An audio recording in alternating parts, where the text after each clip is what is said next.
The average consumer is often trapped in a constant cycle of trying to save money, but somehow always ends up spending more. This isn't a failure of will. It's a failure to understand the psychological traps set by powerful marketers and retailers. They use clever tricks to make you believe you're getting value when you're actually spending more. I'm going to give you a guide to understanding these hidden concepts so you can save better and feel more in control of your money. You need to watch this entire video right now. Drop a comment with the trap you fall for most, and subscribe so we can tackle these mental hurdles together. You need to know that your brain doesn't see value as a simple math problem. Instead, it looks for clues and comparisons. Marketers exploit three main biases to make you spend more by creating a fake feeling of value, which I call the illusion of value. Retailers want you to believe a high price is normal, so they show you an expensive option first. This is called anchoring.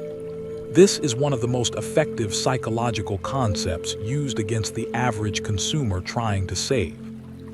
Here is a common scenario. You see a sweater priced at $300. You think, wow, that's too much. Then you see a similar sweater right next to it, marked $150. Even though $150 is expensive for you, your brain sees it as a great deal compared to the $300 anchor. More than likely, the retailer didn't have high expectations you would buy the $300 jacket. They wanted you to feel smart about buying the $150 one. This subtle trick makes you feel like you saved $150 when you actually just spent $150 you didn't plan on spending.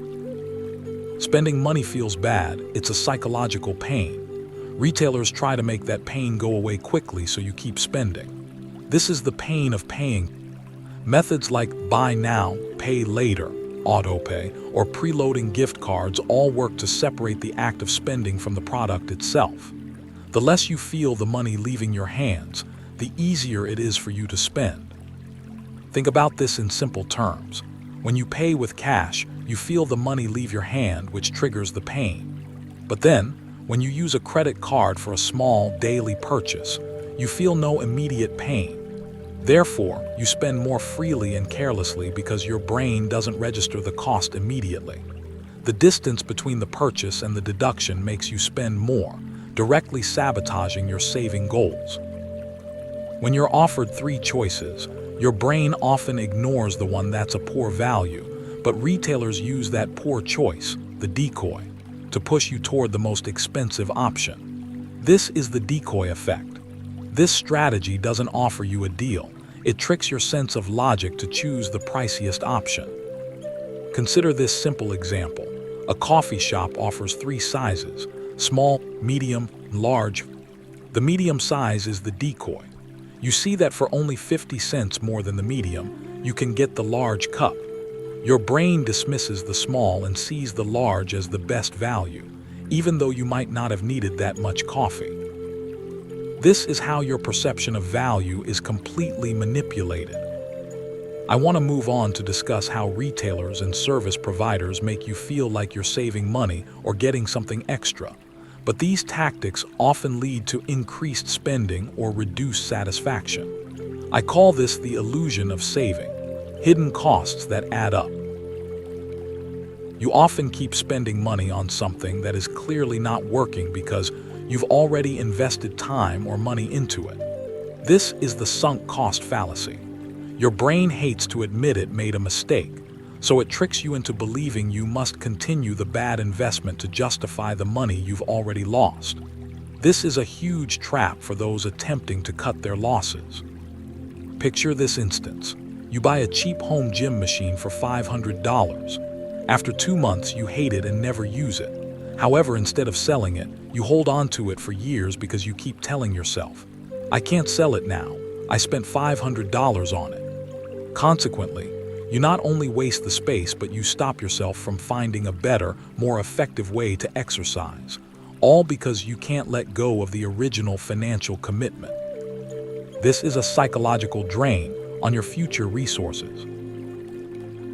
Companies often sell products at a low price but rely on small, consistent fees to make their real profit.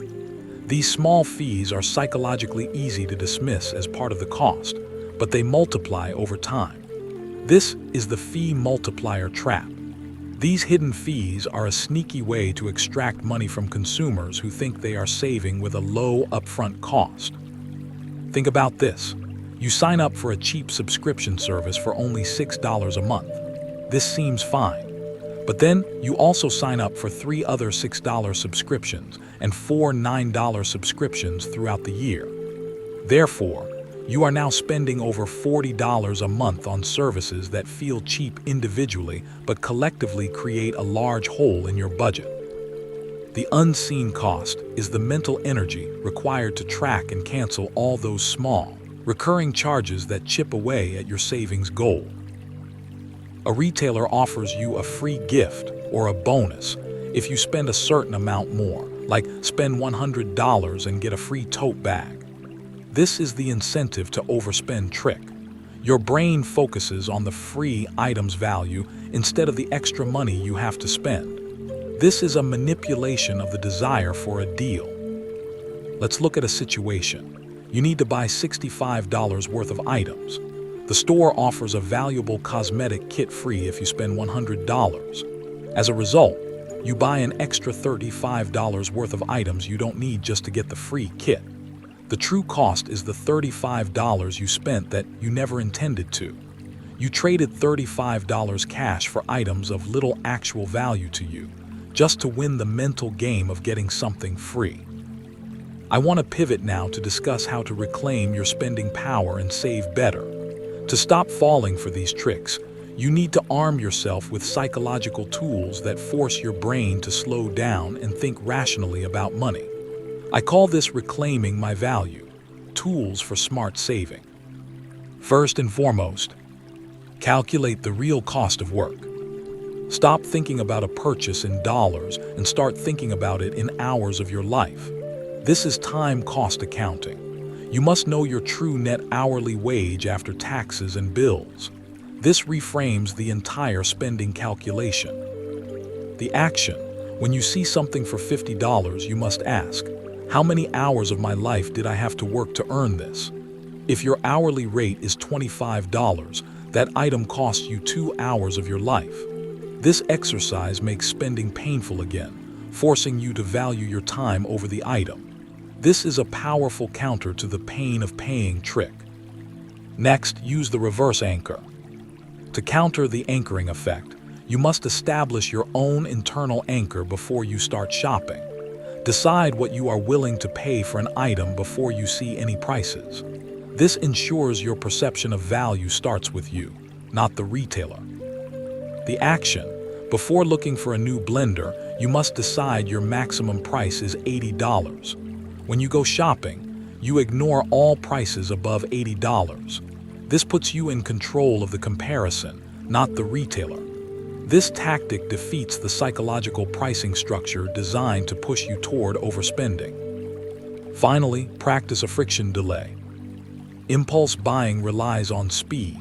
You must introduce a deliberate pause, friction, between the desire to buy and the actual purchase.